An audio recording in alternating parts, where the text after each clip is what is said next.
What's going on, guys? This is Taryn. This is video number 4, talking about stats and stat weights in our basic Affliction guide going on here. And stats, weights, gear, all that stuff. What the fuck should I be wearing for my character? Most important thing is have a good transmog. I just killed Mythicalia, so we're rocking some Mythicalia stuff and the triggerful helmet there. So anyways, looking good is important, but wearing the right things is also important. So we're talking about gear. What should you be wearing? What items should you be getting? Trinkets. What legendaries are good? What do they do to my play style? What's gonna happen when I get tier 19 4-piece? What do I do? So let's break it down. Let's talk about stats and stat weights. So with Affliction, you have 3 really good primary secondary stats and 1 that's terrible. Versatility. You'll notice I don't have any versatility. This is like the ideal situation. You're not going to have this in Nighthold because things just have versatility on it and they're just higher item level, which makes it better. And it sucks. But what you do have, you have crit. Crit works off of perdition, right? So we have this wonderful perdition stuff right here. Gives you bonus crit damage. So this inflates crit by a lot. If you have more crit relics, which I have 1, it will inflate your crit value by a lot. So you have crit, increases your doubles your damage randomly. Haste gives you quicker dot ticks, which means more souls or more shards. Not no more souls. Souls are on an RPPM. We talked about that. You get more shards, and you get quicker drain cycles. Right? We talked about drain cycles in the previous videos. So, and then you got mastery. Mastery is a static % damage bonus for all your dots. Not drain. Drain damage does not get boosted by this. All of your dots do, though, including Siphon Life. So that's really handy. So what you want to be doing while you're gearing, there's a bunch of stat weights going around. You can look up the pawn strings and all that stuff. If your guild needs them, grab them, use them. Sim your character to generate those correctly. But what you really want to be focused on with Affliction is you've got your 3 main stacks. You want to get a higher item level. If you got gear right now, something new drops. Is it, number 1, does it have mastery on it? Number 2, does it not have versatility on it? If it doesn't have versatility, that's good. And number 3, is it a higher item level? And that's it. You generally just want to have a mix of crit and haste. They will go up and down periodically, but what generally ends up happening is if it's got mastery and it's got either crit or haste as a secondary stat and it's a higher item level, it's an upgrade. Almost 100% of the time. Now, if your guild is in the min-maxing field, then yeah, you want to get the pawn strings just so that you can tell them, hey, it is a 4.273% upgrade. Important. But for your own simplicity, your own sanity, if you're looking at an item that just dropped in a Mythic Plus and you're like, what the fuck do I... You can sim it, or you can just kind of go by the... for everything except for your trinkets, you can be like, hey, does it make those 3 steps? Equip it. It's fine. Trinkets are another bag of worms, though, entirely. So, trinkets... The issue with trinkets in Affliction is dots do very weird things with certain trinkets. Certain trinkets don't flat out do not proc on dots. Really fucking annoying. Bow of Corruption is one of those. Will not proc off a dot tick. The only way to get that to proc is off of one of 3 things. Harvester and Soul procs, not a dot. Compounding Horror, not a dot. And Effigy ticks onto a target, not a dot. Otherwise, your bow will not tick on the target. So, important information to have. That's only relevant for bow. If you're talking about, we're going to talk about pre-Nighthold, like your guild's doing some Emerald Nightmare. You guys are not even able to kill the first set of bosses to get your tier stuff in Nighthold. What do I need to be doing for trinkets? 2 things. Stat sticks are incredible for Affliction Warlocks and are typically, not always, but 9 times out of 10, better than what you can get.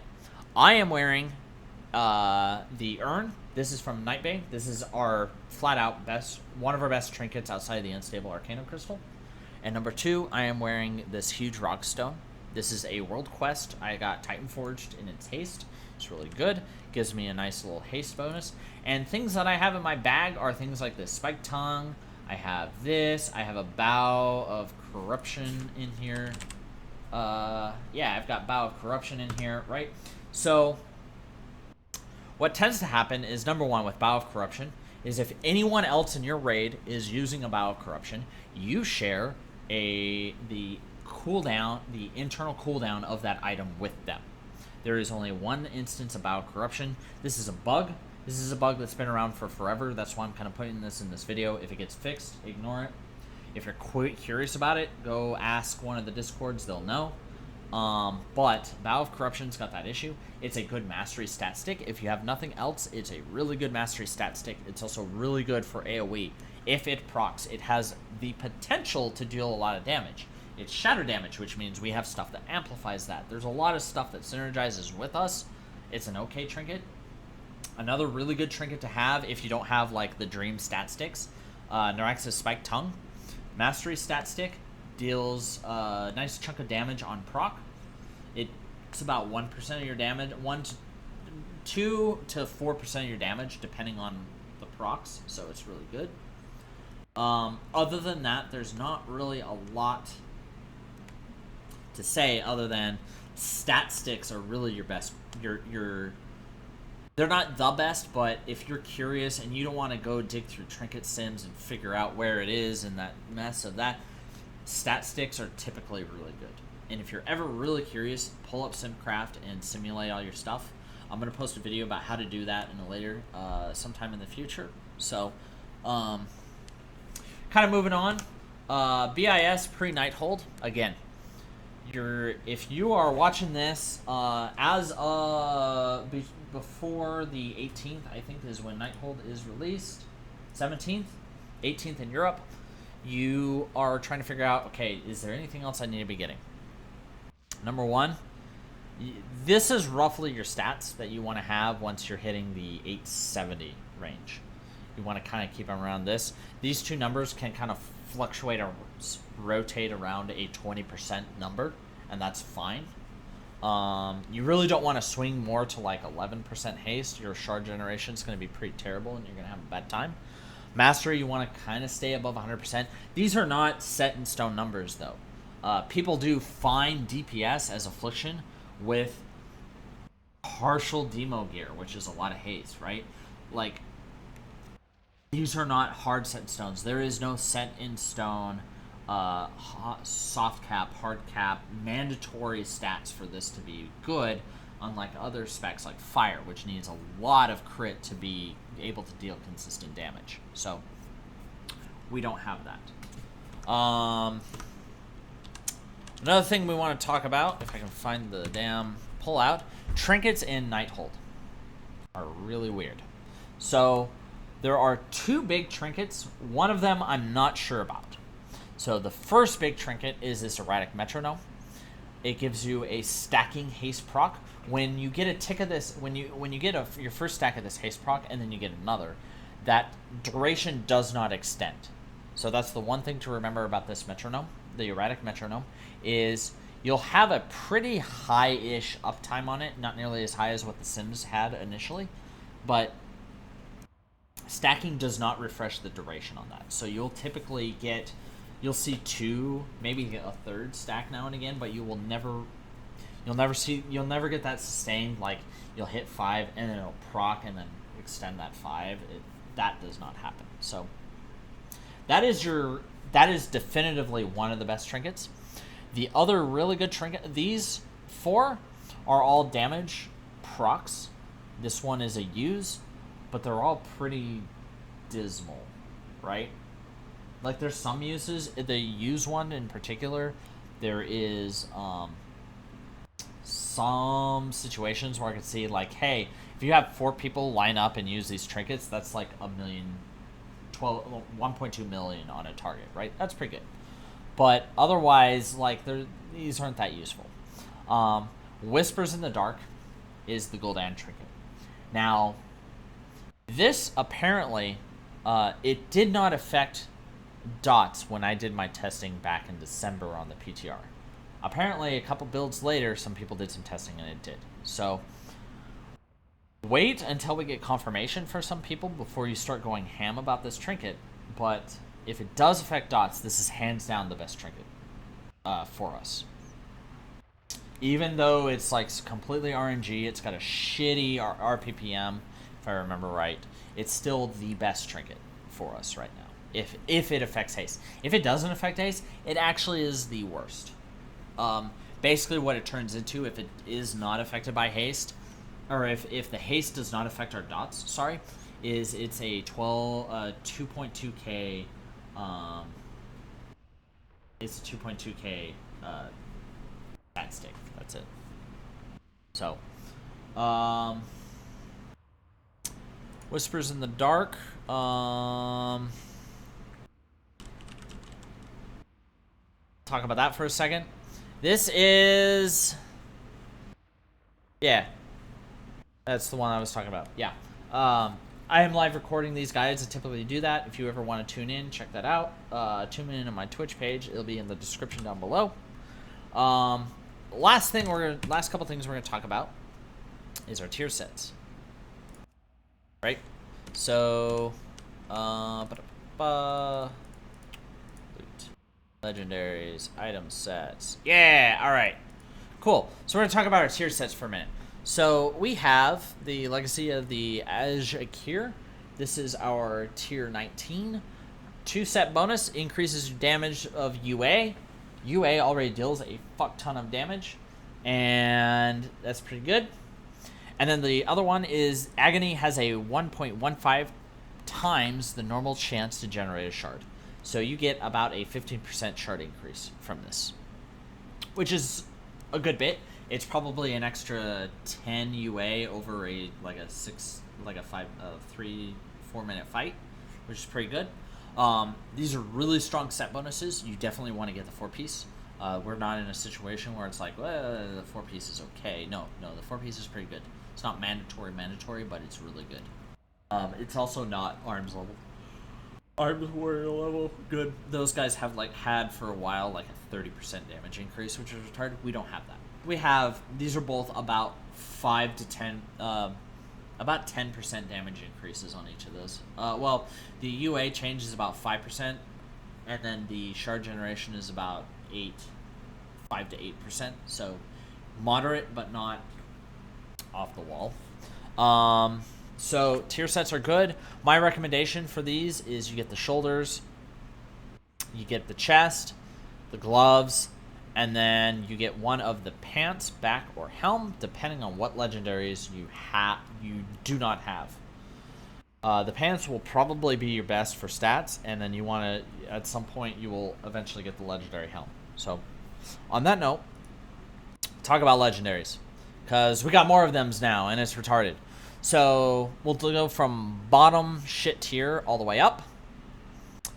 The shittiest of tiers is the Sacrilegious, the Dark Strike.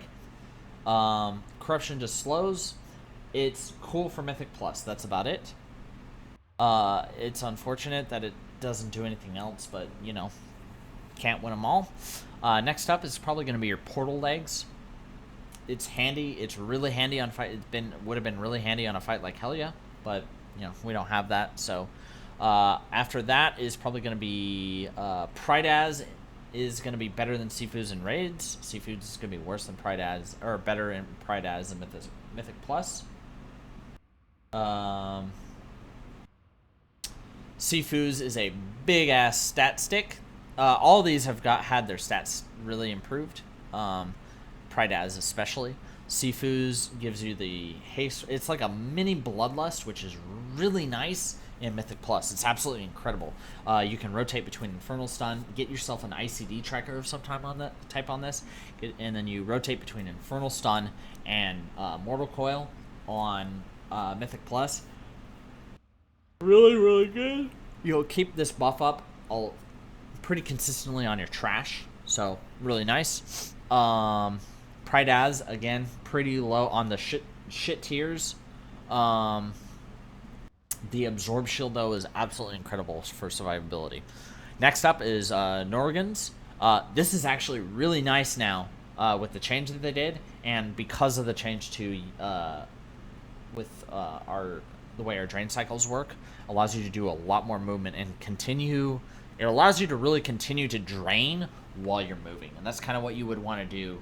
Is if you can afford to not life tap on this drain, or on that movement, you want to drain instead of do the UA, unless you know you're gonna move for like 3 seconds and then plant your ass. That's good. So stuff to keep in mind so you can figure out, okay, what the fuck do I do? All that good stuff. From here, we're looking at actual things that give you damage. Kill Jaden's Burning Wish is the worst of the damage increasers. It's a giant stat stick. Again, the on use is okay. It's a lot of AoE is the big thing. Up next is going to be a kind of tie between these three. The Stretton's Shackles do not change anything about your playstyle. What it ends up being is it's a 4% damage increase while you're doing your drain cycle. That's it. That's all it ends up being. Because you don't want to cast a UA on something else when you could be draining on that instead and deal a lot more damage. 4% bonus damage is drastically less than 40% of your damage going onto a target that isn't going to be buffed by 80%. It's like taking a spell that's normally 40% of your damage and turning it into 20. Not as good as a 4% damage bonus for like 6 seconds. Really not good. So, Reap and Sow, they've changed this again. Now lasts 2.1 seconds longer per soul. This is nice. This is actually, it was 1.5. Now it's 2.1. Okay. So what this change does is it lets you, with one soul, with a 2.1 seconds, with one soul, it gives you a 20, it lets you get almost an entire drain cycle. You'll miss 2 ticks with one soul. And that's the only one of your legendaries that will change anything. Okay. So it means your Reap lasts with one soul. You have a 7.1 second, a 7 second drain. The whole of your drain cycle lasts 1.5 plus 1.5 plus 8, so 11 seconds. So if you Reap, right at the end of your first cast, you'll have those first 2 ticks of drain that won't be under Reap, and then just about everything else is under Reap except for the last. No, all of it is under Reap, because dots refresh buffs on the tick rather than on tick calculation, right? So the next tick gets updated instead of it's a lot of complicated math. Logic is math, but what the moral of the story is you'll miss if you have this. You can Reap on a one soul for a single drain cycle, and you'll only miss 2 ticks. So this is good. This completely makes two souls like 100% viable for that. So almost done with these. Power Core of Lethendris gives you about 1 in 8 shards will be refunded, is the napkin math on that, because you will do UA drain, UA drain. That first UA is the only one that will refund you the shard, and that has 1 in 4 chance, so 1 in 8. 1 out of every 8 shards will be refunded from this. This gets silly with SC. You'll see a lot of shard refund. You'll see a lot of people having to do 3 to 4 shard drain cycles. So the last one is the Hood of Eternal Disdain. What this does, there's some misconceptions now again still about this. This does not make your get to your full damage 10% faster. What it does is it takes your dot of, I'm going to take this hood off just so you can see this. Your standard agony is 18 seconds, right? Which means you have a tick every 2 seconds. Put this on, you have a tick every 1.8 seconds, and agony now lasts 16.4 seconds. So it takes that and just scrunches it down by 10%. Okay, so you have 10% more agony. You also have 10% more refreshing. This works exactly the same as the old Archimond. Right, so that's all it does. Just to clear out some confusion. So, I think I've pretty much covered everything in here. If you have any questions, leave a comment. If I get enough of the one question, I'll make a video to respond. There's going to be links to the previous videos. I hope this wasn't too long. And yeah, if you got any questions, let me know. Thanks.